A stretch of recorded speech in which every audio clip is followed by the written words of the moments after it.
Hello my beautiful Hammerhead and welcome back to another Black Library review. It's been a while, but let's dive in. I've just finished, and with just finished I mean just before I clicked record, the High Kahls Oath, written by Gav Thorpe, and I had the audiobook version narrated by Deborah Michaels, runtime 11 hours 30 minutes approximately. And I'm a little bit torn, mostly positive here, because it's a great book with some flaws, but you need to know who are the kin, who are the leaks of Votann before you go into this book, which makes it really hard for newcomers. Especially as this is the first novel for the leaks of Votann, which honestly makes me kinda sad because I've read the codex, I've watched the Lawmaster videos, and so on and so on, and I still had questions here. But let's go a little bit more into the book. I also have a nice list of names because I basically forgot the majority of names already. So what the book does really great is to showcase what is kin society, which is really nice. We get to know how they basically call Tyranids. They are the Bane. We get to know why the Tyranids are the Bane, because of course we know Tyranids eat everything, so the kin is not able to bring their dead back to their leaks, to repurpose, recycle them basically in their clone factories, which is interesting to see because the beginning of the book does not start with our main character. One of the main characters is in there. It is Dory, and I'm going to delve deeper into the characters in a moment. So they fought a Tyranid bioship, they incapacitated it, and now they ventured inside to basically salvage it, which is fantastic. Holy crap. And while they're in there, you of course get to see how they treat their dead, how they bring them back and everything, which is really nice details. But if you don't know why they do it, you get to learn it later. Maybe I also kind of forgot how they explain it. If that was just knowledge in my mind already and I just put it in there. I'm honest here, it took me 3 weeks to go through the whole story. Not because of the lack of interest, because it is a great book, but because of the lack of time for recording and stuff. And again, I'm one who finishes a story and then immediately clicks record. So I had to space it out. But yeah, these parts are awesome. And they are the High Kahl. Not a big spoiler here. The High Kahl dies. And the new High Kahl who gets... the Kahl who gets promoted to High Kahl is our main character. Her name is Mirten. I love Mirten. I love everyone in her crew. Luther the Ironkin is the bestest boy of all time. We have the Grimnir. I like to call him Gandalf. Sorry. I like to call her Gandalf. Her name is Yordaki. And we have some other characters which we will go again a little bit deeper into later.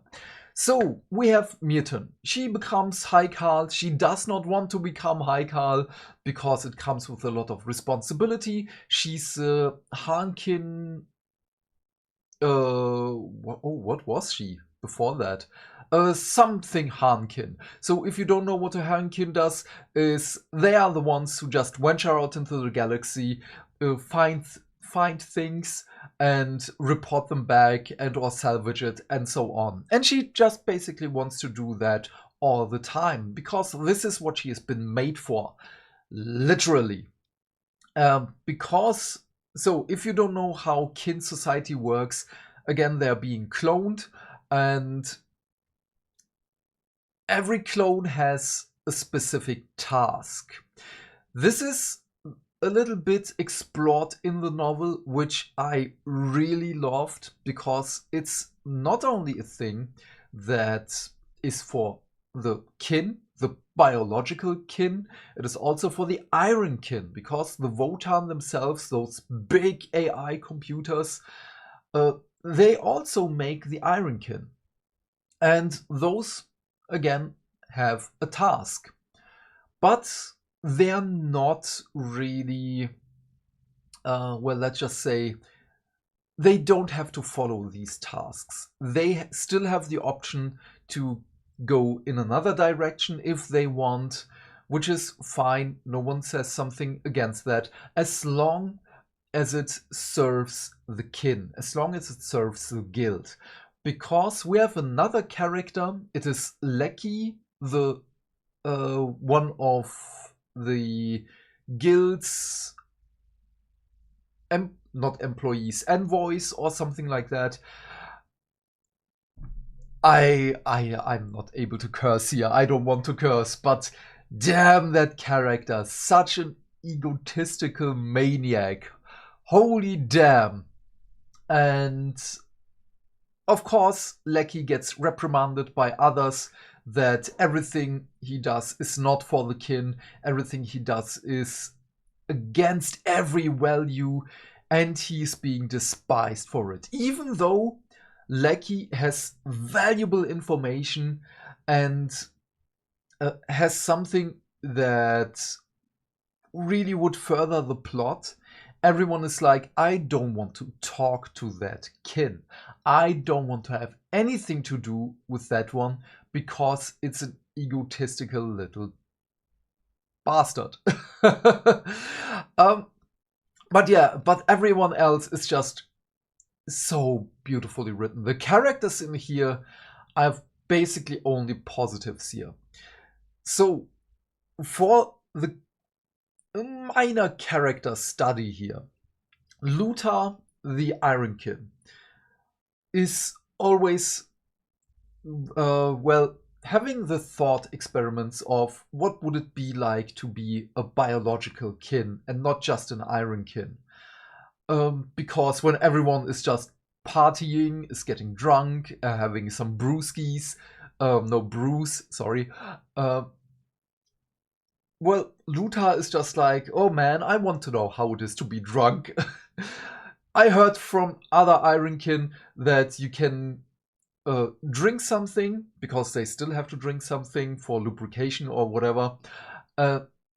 And there are some codes you can insert in yourself to basically simulate drunkiness, which is really, really interesting to see that they really are kinda alive. And I do get that.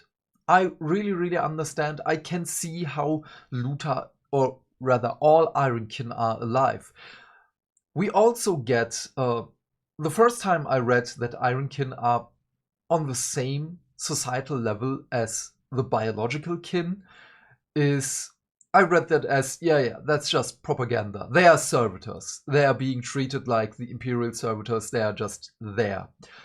And maybe there is something more sinister behind it. No. It was such a refreshing wind here.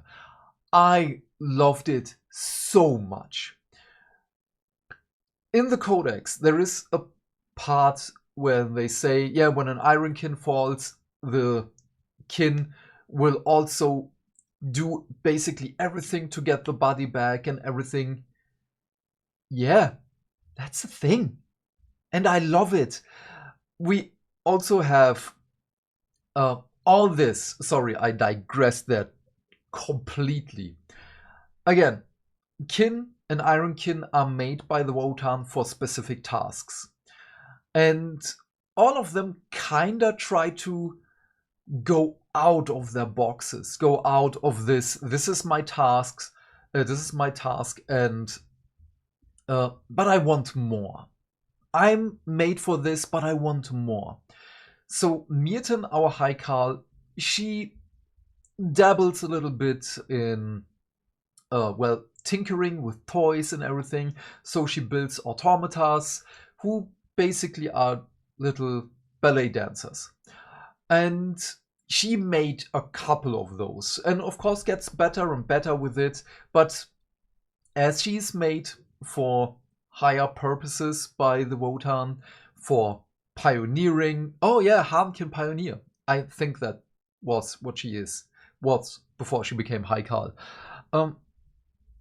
But there is a limitation for that. So at a certain point in time, all her ballet dancer automatas stop improving. Which, well, basically we also have, but we do not know our purpose until we find it for ourselves. The kin does know, but still looks for another purpose.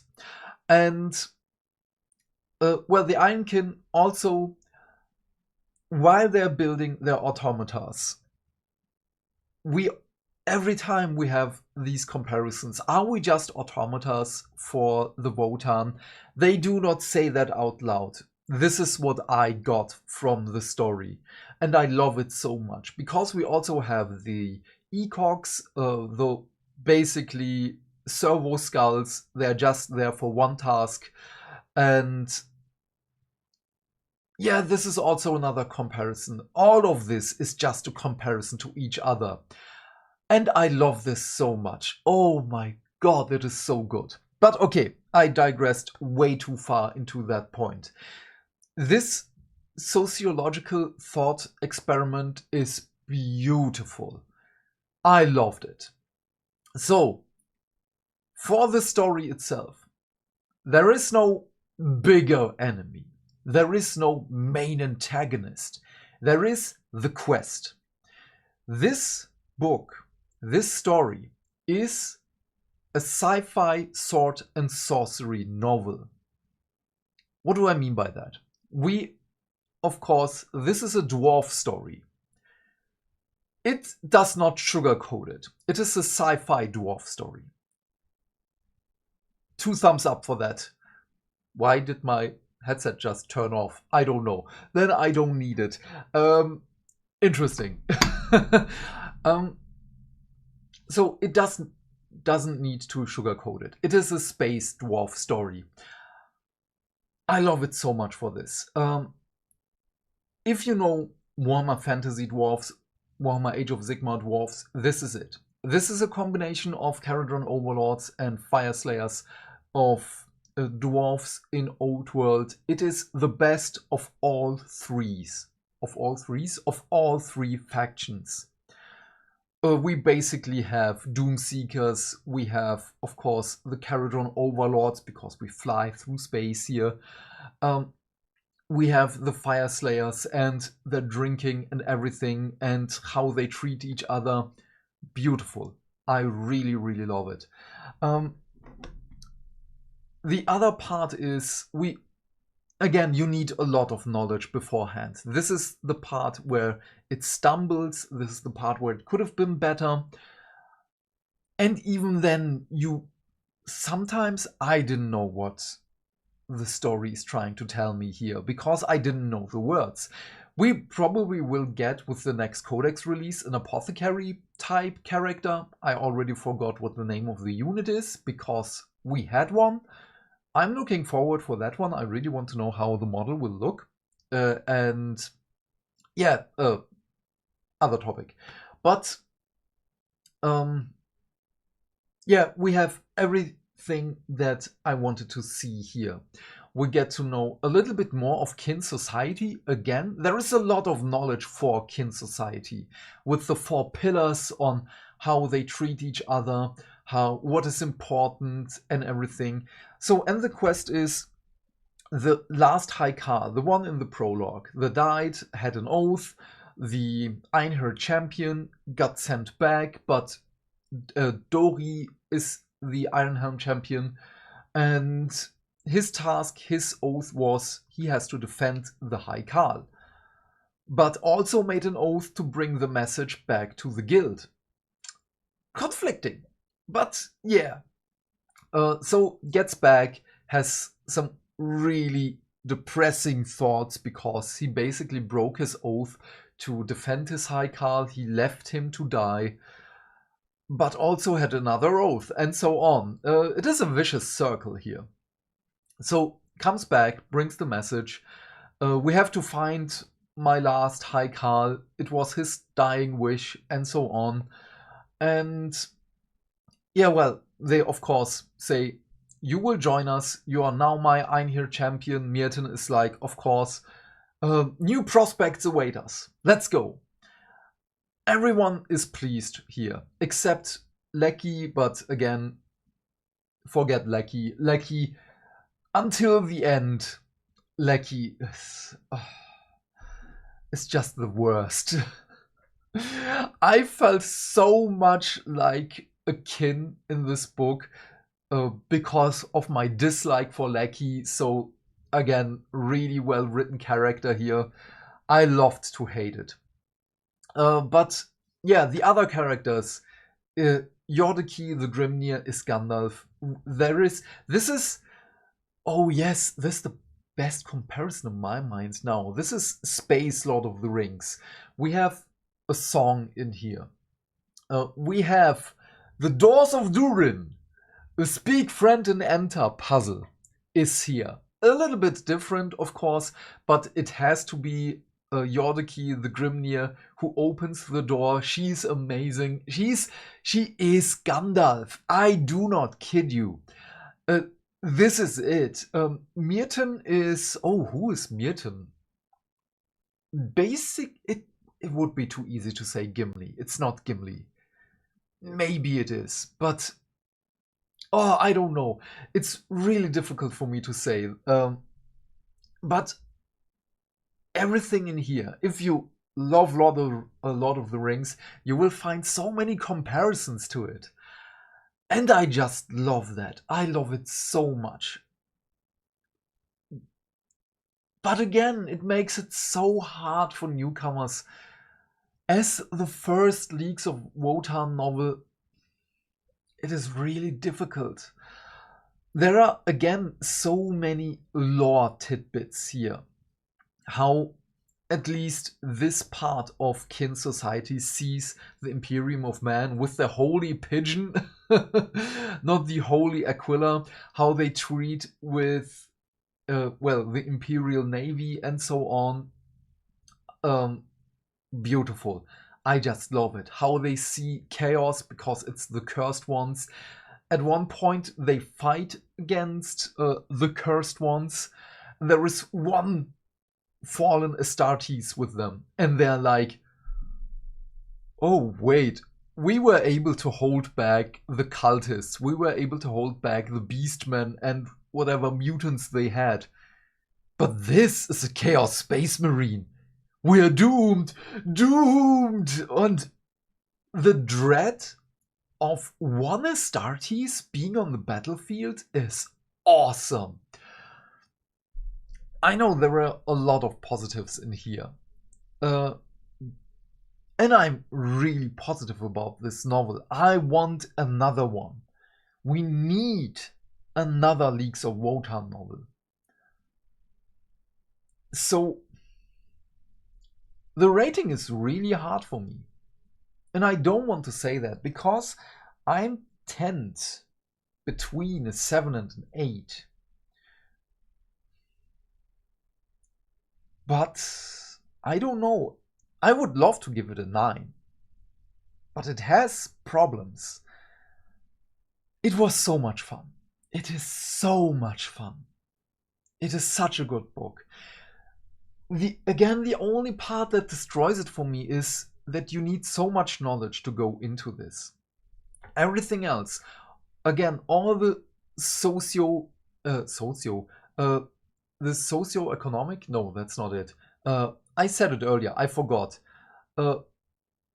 Everything for kin society, the thought experiments, You get to know the 4 pillars, which is hearth, cauldron, and whatever the other 2 were. How they treat each other, how they treat everyone is beautiful. But again, so much knowledge beforehand is really, really difficult. I can't go in and, well, if you are a newcomer, I can't recommend this book. You have to read the codex, you have to watch the Lawmaster videos, you have to read so much beforehand to go into this novel, which is really sad. All in all, I think I'm going to give this an 8 out of 10. Yeah, 8 out of 10 successful prospects for the leagues and the guilds here.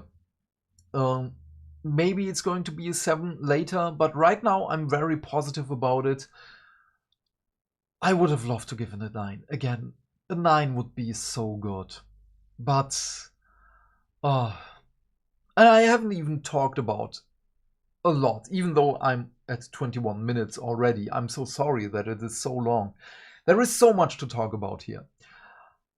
Again, Mirton, awesome character. Very well written. All of the characters are beautifully written here.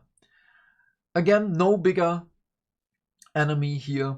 It's just a story. It is the quest. We have to do something. The ending pays off. It is so good. And I want to talk about it, but I can't because I don't want to spoil. It is worth a read. We can talk about it in the future, but as of right now, the book is only out for... when was it released? Let's just say 1.5 months.